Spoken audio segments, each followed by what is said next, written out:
Simula sa susunod na buwan, posibleng bawasan ng National Water Resources Board ang supply ng tubig sa ilang lugar sa Metro Manila at mga karatig probinsya.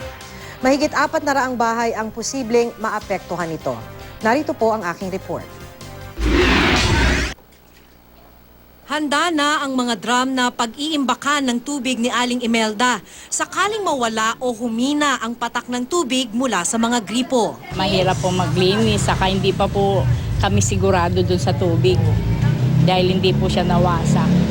Kaya yung pag nagluluto po kami, naanoan po kaming bumili ng mineral para sa pagkain.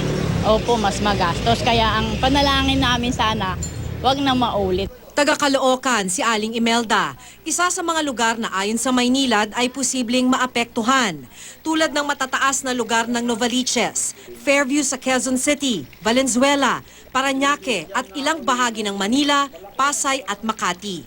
Higit sa 400 bahay ang maapektuhan kung matutuloy ang sinabi ng National Water Resources Board na simula July 1, ibababa nila sa 41 cubic meters per second ang ibibigay nilang tubig mula sa Angat Dam. Gabi lang kami magbabawas, gagawin namin yon. Kung kaya lang po, yun nga, kung hindi lang talaga maiwasan, merong mga matataas na lugar na baka po kahit sa araw ay posibleng mawalan din sila ng tubig. Tiniyak naman ng Maynilad na bago magpatupad ng water interruption ay mag-i-issue sila ng mas detalyadong abiso. Sa ngayon, ayaw lang po namin mag-create ng panic sa ngayon. Sa ngayon po, wala pang epekto.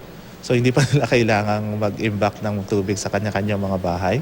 Ang mga customer naman ng Manila Water, Quezon City, San Juan, Mandaluyong, Marikina, Pasig, Pateros, Makati, Taguig at probinsya ng Rizal, wala raw dapat ipag-alala. We're still normal, no?